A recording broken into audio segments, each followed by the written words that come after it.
Welcome to Galactic Review. Today I decided to take the ship into the literary zone of the galaxy of media, where we're going to take a look at issue 3 of PlayStation Magazine. So this is the third issue of PlayStation Magazine, PSM. This came out in November of 1997, and this was the first issue of this magazine that I purchased. And probably the main reason I bought this one was for the Final Fantasy VII Secrets, the stuff you didn't know. The cover looks really good. It's got this art by Adam Warren, who is a pretty good artist, and he did some Dirty Pair comics that I really like too. But this cover has Mega Man and Zero on the front. It's very colorful and stands out a lot from a lot of the other magazines. And it says here, Mega Man Goes 3D, Giant Mega Man Neo preview. And that was back before the name had officially become Mega Man Legends. But they're talking about Mega Man Legends there. And they've got some other hot sequels to look at and some Tokyo Game Show 97 coverage, which is pretty interesting.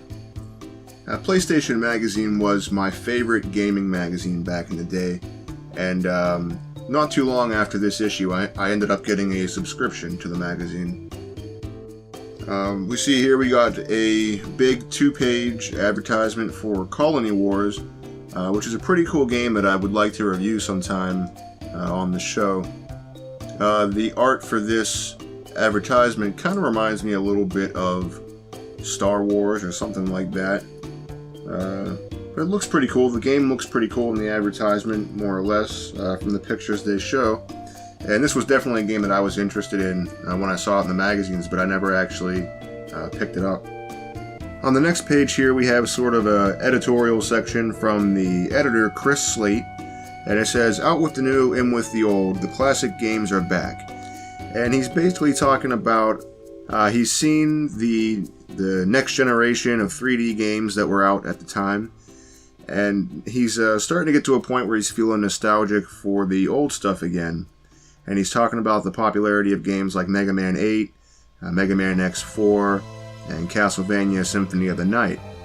And he's just saying the retro trend is just getting started, which is completely true. The retro trend really has hit its stride in more recent years. So for back in 97, for him to be talking about that is pretty interesting. He goes on to say that we're going to see some more 2D games on the PlayStation, like Dragon Quest. He mentions Metal Gear. Now, this must have been before he had seen any footage of Metal Gear Solid, so maybe he assumed that it was going to be a 2D game like the old Nintendo game or one of the other games. But this is interesting here just to see what his thoughts are on sort of the current trends in gaming and that kind of thing. And down below that, they have an interesting section where they talk about this month's cover. Every month they would get a different artist to do a nice custom cover for them. And here we go into some of the process that Adam Warren went through in creating this month's cover. And on the next page, we have some bios about the staff on the magazine, the editors and the writers. We see Chris Slate is the editor-in-chief. Stephen Frost is the editor of the reviews and the previews. And it's funny here, since this is the November issue, they say what they're thankful for Thanksgiving, and Stephen Frost is my favorite. He's thankful for 7 of 9 from Star Trek Voyager, which, how could you not be thankful for 7 of 9? We've got Noah Macy, Bill Paris, Charles Frohman, Eugene Wang, and Gary Liu. So these guys are the gentlemen who worked on creating this magazine, and it's interesting to read a little bit of details about them and who they are. And they have this cool picture down at the bottom of this page from Resident Evil 2, PSM always comes fully loaded. And on the next page we have a nice big 2-page advertisement for Fighting Force, which at one point Fighting Force was supposed to be Streets of Rage 4, but ultimately didn't turn out that way. And that's another game that I might review on the show at some point in the future. And on the next 2 pages here we have the table of contents that show you everything that's in the magazine. There's the cover story about Mega Man Neo, which would ultimately become Mega Man Legends, of course. There's the second part of a series they were doing called Accessorize Your PlayStation. There's the Final Fantasy VII Stuff You Don't Know, Armored Core Build the Best Mech, Colony Wars, several game previews, codes, letters, and an interesting article about PlayStation Party, which is about multiplayer gaming with the PlayStation. And skipping ahead a couple of pages over some advertisements, we get to the Monitor section, which is a news section for PlayStation News. And it's interesting, up in the top right it says, the daily news is only a click away on the internet, but what you can't get online is PSM's exclusive in-depth coverage. And it's just really funny here, as magazines were becoming more obsolete, you can see they were really trying to differentiate themselves from what was available on the internet and really sell themselves in that way. And at this time, the internet still wasn't as widely used. So yeah, some of the magazines definitely had some better information or some more unique information than what you might find online. And the information we're getting in this issue's Monitor section is regarding the Tokyo Game Show for fall of 1997. Tokyo Game Show is comparable to something like an E3, only it says here in the article that it's about a quarter of the size of E3, or at least it was in 1997. But it still has some very interesting games being shown off here. It says down at the bottom, it's a square world after all.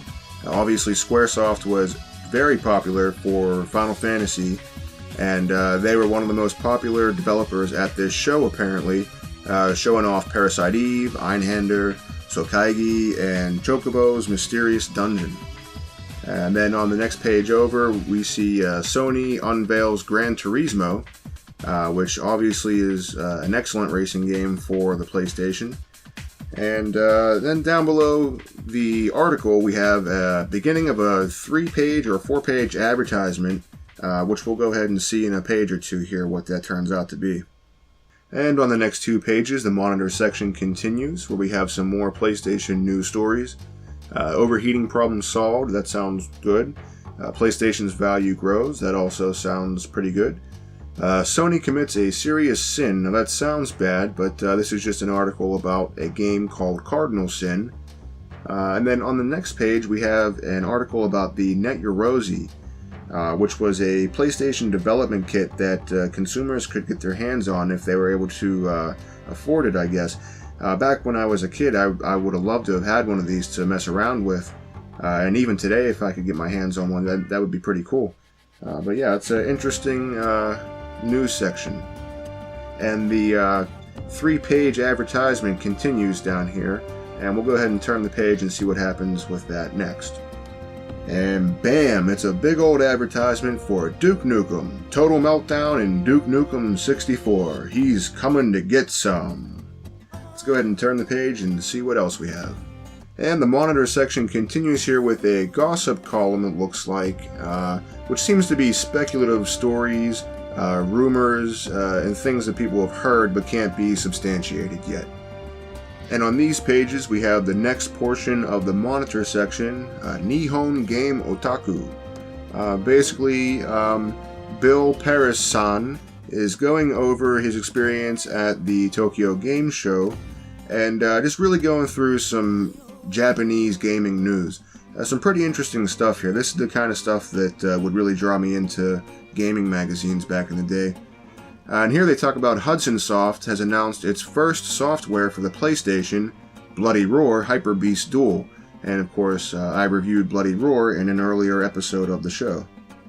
And this is pretty interesting. Over on the right, we have the top 10 sellers in Japan, which is a top 10 list of the best-selling games for PlayStation in Japan in '97, which is pretty cool to see, what people were playing on their PlayStations over in Japan.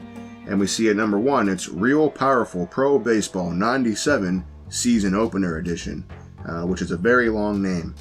And then we have a Dragon Ball Final Bout.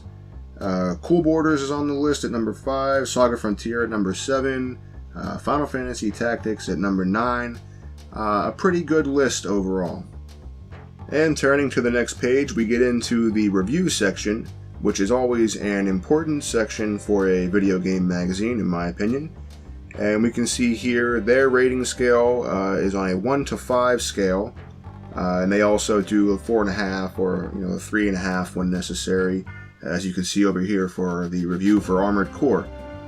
And on the next page we have reviews for Colony Wars, which got a 5, Madden 98, which got a 3, Ghost in the Shell, which got a 3.5, and Street Fighter EX Plus Alpha, which got a 4.5. On the following page we have Intelligent Cube, which they gave a 3.5. Not like Intelligent Cube, it's a good game. Steel Rain, which got a 3, G-Police got a 4, and Marvel Superheroes also got a 4. And then we have an advertisement for a game called Shipwreckers.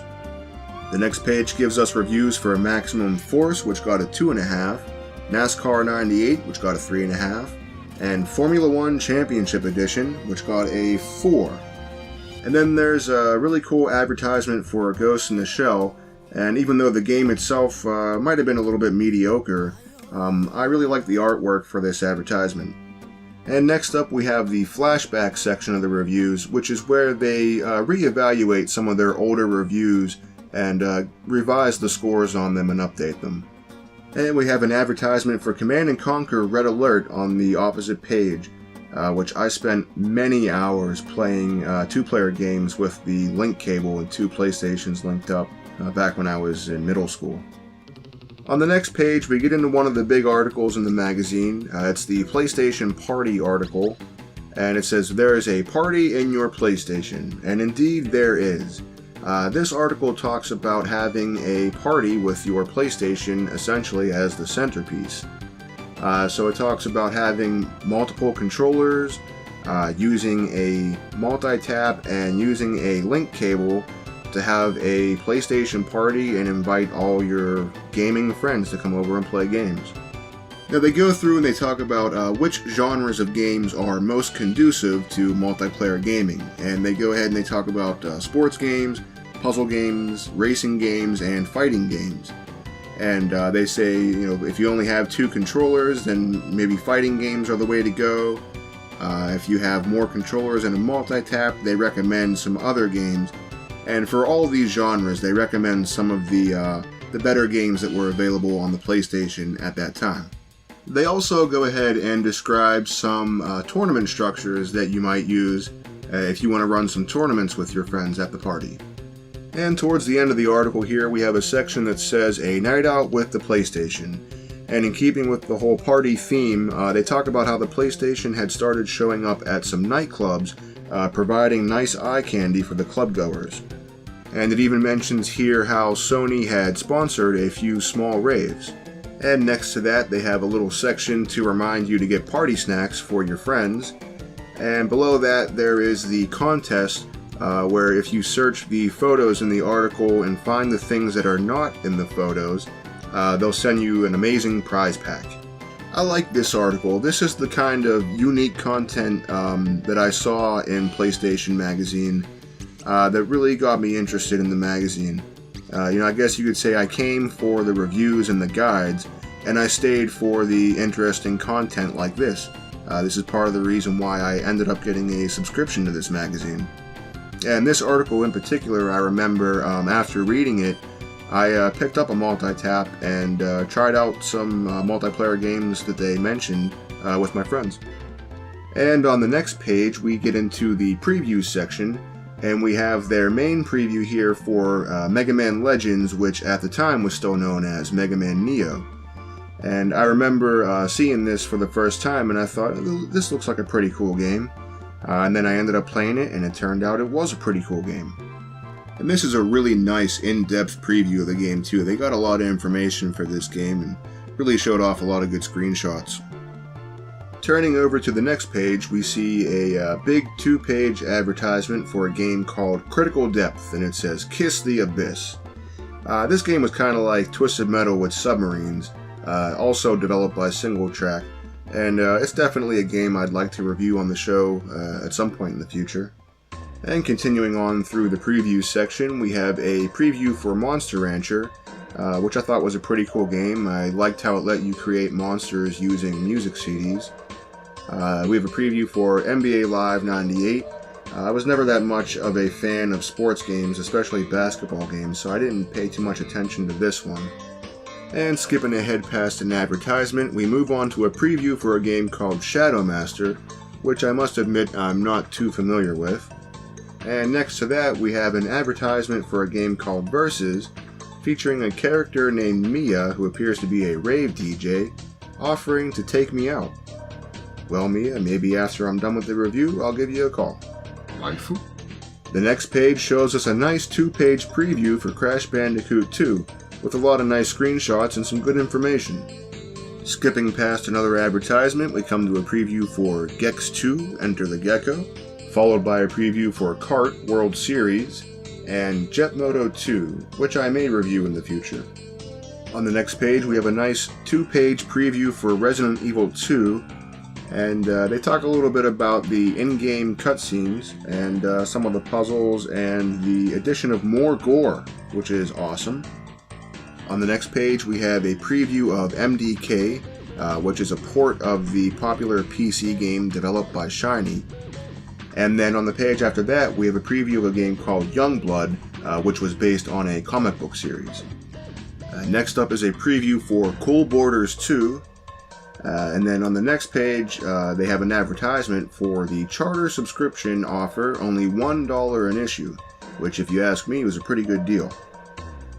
The next preview shows us Fighting Force, which we also saw earlier in an advertisement in the magazine. After that, we've got a nice 2-page preview of Tomb Raider 2, which you can imagine would have been probably a highly anticipated game. And it talks a little bit about some of the new traps and some of the new tools that you'll find in the game. The next page has a preview for Critical Depth, which we saw an advertisement for earlier in the magazine. And one day I'm going to have to try to pick that one up. And next to that, we have an advertisement for a bit of an unusual looking controller called the Video Game Control Glove. It appears to be a one-handed controller and it looks a little bit strange, but I think I heard somewhere once that it was good for RPGs. On the next page, we come to the second part of a series of articles they were doing in this magazine called Accessorize Your PlayStation.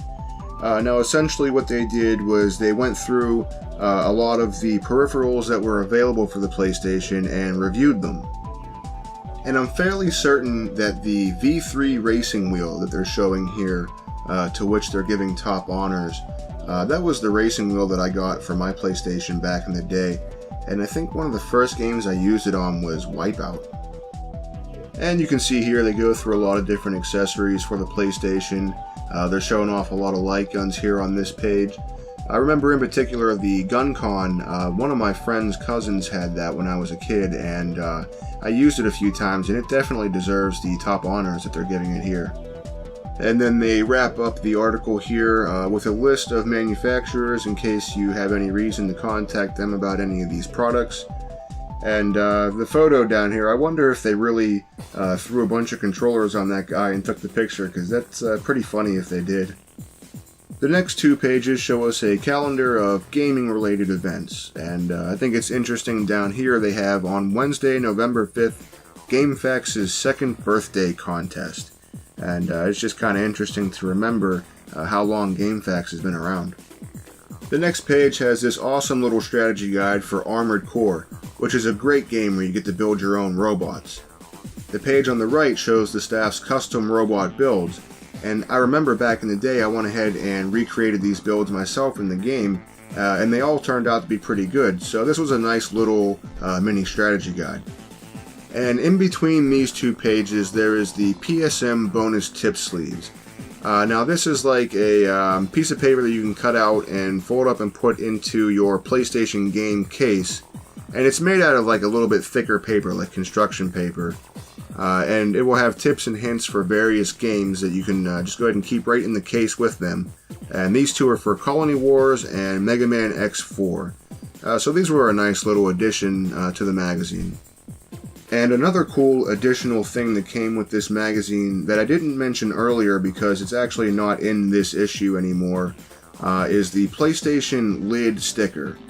So it used to come with a sticker with some cool art on it that you could put right on top of your PlayStation on the lid to kind of customize your PlayStation. The one that came with this issue was Fighting Force, I believe, and I think I put that one on my friend's PlayStation way back in the day. And on the following pages, we have an advertisement for a scuba headset from Philips Magnavox, which looks kind of like an early attempt at a VR headset, although it isn't advertised necessarily as a VR headset. So it's probably just like having a TV screen right in front of your eyeballs.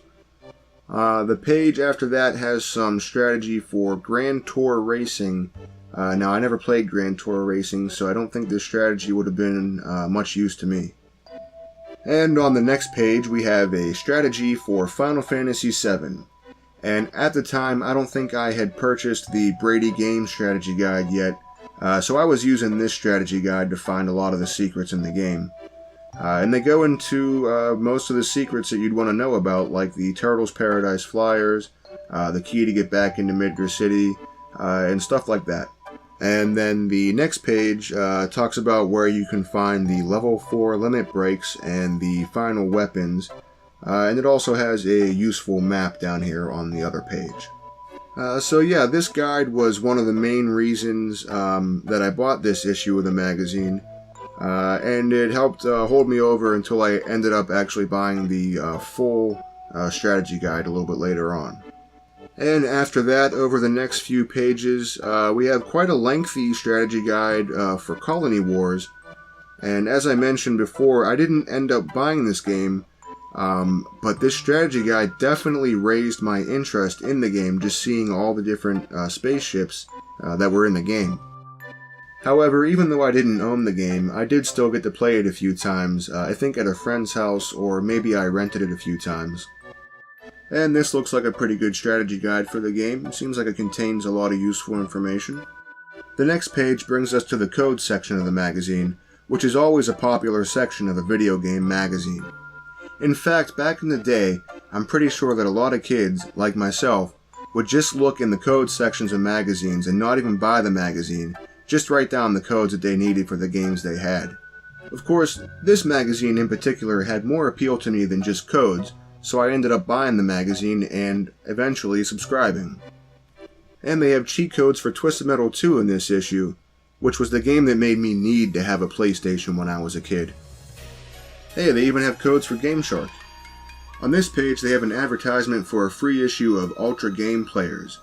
Now, a lot of the staff from Ultra Game Players moved on to PSM, and Ultra Game Players really didn't stick around a whole lot longer after this. And here towards the end of the magazine we have the letters section, which is common to not just gaming magazines, but magazines of all kind. We have some pretty good letters in here, one talking about the Japanese coverage, how they appreciate seeing that kind of thing and hope to see more. Another guy here was asking about Sony and GT Interactive and a new Twisted Metal game.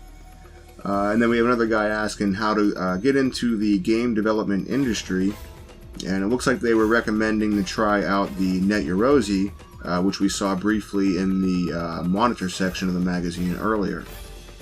You can see down here they also have this thing called Link Up, where you send in your information, like your contact information, in case you want to like link up with other gamers and talk about games or play games. But I find this section to be a little bit weird. I mean, even back in the 90s, I would have been reluctant to send out my personal information like this in a magazine. I can only imagine what kind of weird, creepy emails or possibly even physical mail that some of these people got from posting their information in the magazine. On the next page here, we have a letter about the beat-em-up genre. And they were wondering if we could hope to see any more beat-em-up games on the PlayStation like Fighting Force. And Chris has an interesting response here about how the beat-em-up genre may have been overdone in the 16-bit era, and it may take 3D developers a little while to come around to the genre again. And then on the next page over from that, There's a letter that says just a few questions, and this guy obviously asked 4 questions listed in a row, but I still think it's nice that they went ahead and took the time to answer all 4 of these guys' questions. And the next page has a letter from a fan asking what it's like to be an editor for the magazine and to work for the magazine.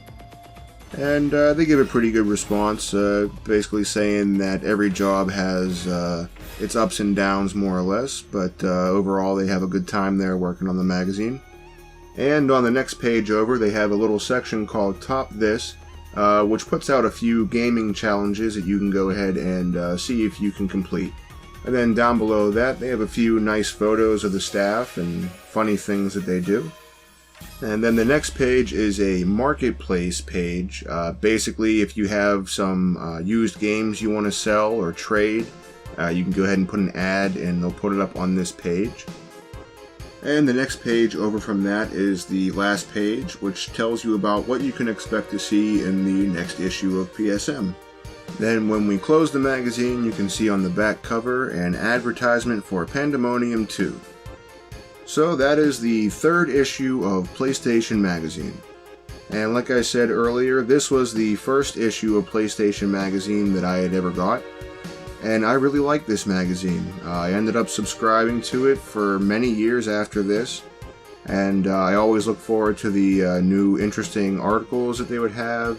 And the cool stickers and stuff. They had like memory card stickers and, like I said, the lid stickers for your PlayStation. So I thought this was a really cool magazine. If you were into PlayStation back in the 90s and the early 2000s, this was an excellent magazine. Well, that's all for this Galactic review. I want to thank everyone for joining me for taking a look at this awesome magazine. As always, if you enjoyed the video, please go ahead and let me know down below. And if you want to continue to explore the galaxy of media with me, please go ahead and subscribe. Until next time, Captain Shinobi signing out.